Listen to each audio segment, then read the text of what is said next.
World War II. As soon as the British declared war on Germany in 1939, they immediately started mobilizing troops from the Commonwealth. Men from all over the empire joined the British forces to contribute to the fight. Among them were the Gurkhas. Before the Second World War, the Gurkhas were in service of the British Army for more than a century, fighting in all corners of the world for the British Empire. Once enemies during the Anglo-Nepalese War from 1814 to 1816, the British found a mutual respect for the fighting abilities of the Gurkhas, and large numbers volunteered for the British Army afterwards. They came from these are from 8 corners of the world of the Gurkha British team. Why they fighting with knives against guns? What are these, the Gurkhas? They're nutters. They're nutters, bro. Why are they fighting guns with knives and swords? What the? This war from 1814 to 1816, the British found a mutual respect for the fighting abilities of the Gurkhas, and large numbers volunteered for the British Army afterwards. They came from the Kingdom of Nepal, a small country on the southern slopes of the Himalayas, working as farmers and shepherds. Life in such a rough environment made them into tough soldiers who never questioned orders and did not see retreat as an option. Their motto was, "Better to die than be a coward."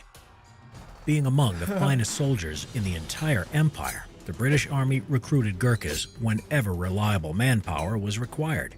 Among the Gurkhas were several tribes that are considered more warrior-like than the others, but in times of war, men from other, less martial tribes were being recruited as well. During the war, nearly 250,000 Gurkhas were recruited by the British, and more than 40 battalions, in addition to the 8 battalions of Nepalese army that also entered the war on the side of the Allies. Being a part of the British Indian Army in the first years of the war. Facts, Dylan. I would rather be a coward than die. And Dylan, that is why me and you, lad, are dying in World War III. I'm sorry, bro. We're fucked. We're actually fucked. Because we're going to be running around screaming. In fact, Dylan, I think you're going to end up shooting your own fucking teammate. Dylan reminds me of the guy that's just... he ended up shooting his fucking ally, mate. I'm just going to hide in a basement, bro, with a double-barrel shotgun. Is that what you're going to do, Tom? Can I come? Can you pick me up? Do you know who we should send to war? Girls that wear camo jeans. Bro. No, I don't want no part of that. I'll get distracted. I'll get distracted. The Gurkhas were deployed to the I'll be British shooting them with some else. territories such as Iraq and Syria, and to northern Africa, where they fought against the Axis forces. It was after December 9th when the United Kingdom declared war on Japan that the... I actually don't believe we'll ever get into another World War, chat. Because the thing is, right, I believe we'll get into wars, but I don't think we'll be getting into world wars. Because the thing is, right, nowadays, the world is too fucked. Like, we're too into each other. You have Chinese in England, England in Chinese, Americans in England, English in American. Like, I'm not killing somebody because my government has a problem with that motherfucker, that other leader. You go have a boxing fight, bro. I'm not killing some guy that's in China because you're beefing about him about oil. No, I ain't doing that, bro. What? Yeah, true. If there was a world war, we'd all be dead because of nuclear, to be fair. Yeah, true. Indian Army and Gurkhas You're right. on a higher scale, primarily to protect Malaya from the Japanese forces. Oh, yeah, let me start Fortnite.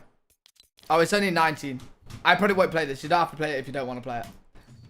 They would go on to fight in Italy, Greece, Singapore, India, and Burma. Even though the Gurkhas had a special reputation in the British Army, they were not organized as a separate formation. Battalions of Gurkha regiments were deployed to regular units of the army. Being a part of the Indian Army, which was under British command, Gurkhas wore the typical dress, the M37 khaki drill uniform with Bombay bloomers, long-leg trousers that could be buttoned up to become shorts. Yeah, I could They also carried the standard 1937 pattern web equipment. By the end of the war, this uniform was replaced with a more practical olive green battle dress for jungle warfare. Gurkha soldiers that were deployed to Africa and later engaged in Italy wore the distinctive British uniform for these campaigns. What was distinctive for the Gurkha uniform was their slouch hat, the trademark of the Gurkhas since the beginning of the 20th century. When not wearing the standard steel helmet, Gurkhas wore their tarai hats, which were actually made of 2 hats sewn together to make them more rigid. Hats were wrapped with a light puggaree and were worn tilted. Yo, bro, you're about to go into war. Let me give you a proper steel helmet. Nah, my guy. Nah. Got my granddad's hat, bro, in my house. Yeah, but what if you fall off the tank, bro, and headbutt? Ah, fuck it. I've headbutted walls whilst I was growing up. What if the bullet scrapes the hat? Fuck it, bro. I'd rather die. I got courage. Something might happen because apparently the US is training weapons with people in the Middle East. That's been happening for ages. Well, that's nothing new. And if people go to war with them, then allies get involved. Yeah. That's nothing new, Qual. What happens over, I'm not going to talk too much on it because I don't know what, like, whatever you can say. What happens in those countries, like the Middle East and shit, is that Russia backs a side, America backs a side, but they will never get properly involved because they know that it would kill the whole entire planet, like the world.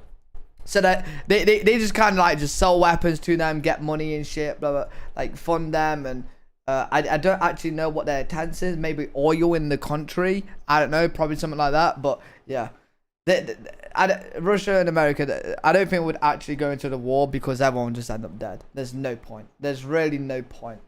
There's no point, bro. Side.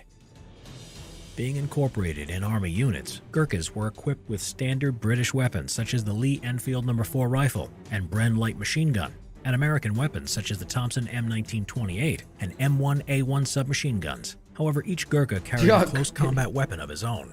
A weapon that was distinctive to his Himalayan nation. Of course. More famous your fucking plant chopping tool than their tarai hats were their kukri knives. Kukris were the Gurkhas' favorite close combat weapon and were carried in almost every assault. On numerous occasions, Gurkhas attacked the enemy with a rifle in one hand and a kukri in the other. What? Kukris were designed to be cutting knives, their length varying from 16 to 18 inches. They are distinctive for their forward curving blade, which is sharp only on the lower concave side. A legend goes that the shape of the blade resembles the shape of Nepal. Gurkhas were very skillful with their kukris. Imagine being stabbed by... Oh. And were known to have inflicted severe... Woo! Yo!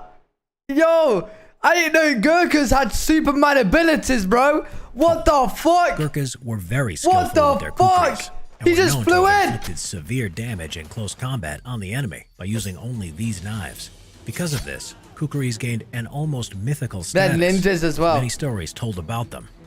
One of the most famous kukri legends was that a Gurkha has to spill blood every time he took out his kukri from its scabbard.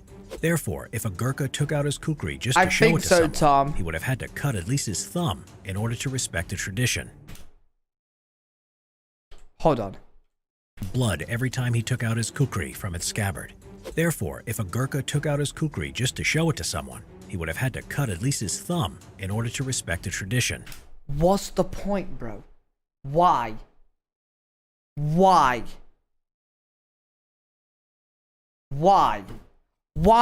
would you... Why, bro?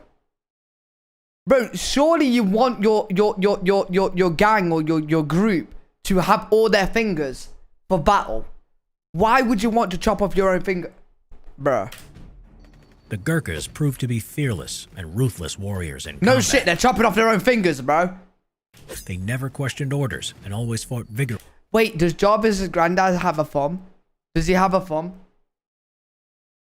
Does anyone know? Does Jarvis' granddad, does he have a thumb? Or is he missing a thumb? Bro, he might not have a thumb. He might not have a thumb. Yeah, facts, Dylan. Facts. I'm not messing with these kids. 2-1 Holland against who? Vigorously, no matter how strong the opponent or how important the battle. Their attack was always followed by the battle cry, Io Gorkali, meaning the Gurkhas are upon you. 12 Gurkhas, Io Gorkali. Io Gorkali! Oh, I could be a Gurkha. Meaning the Gurkhas. Yo. Any Gurkhas watching this? That was not a mockery. I respect you guys. I respect you guys. I'm a massive fan of Jarvis and his dad. I like it. I mean, his granddad. I like his granddad. I like you guys. I like everything you do. Chopping off the thumbs. Do it, bro. I respect it. Are upon you. 12 Gurkhas were awarded the Victoria Cross for gallantry against the enemy during the war. More than Good 43,000 save. Gurkhas lost their lives fighting alongside the British Army during World War II. Rest in peace.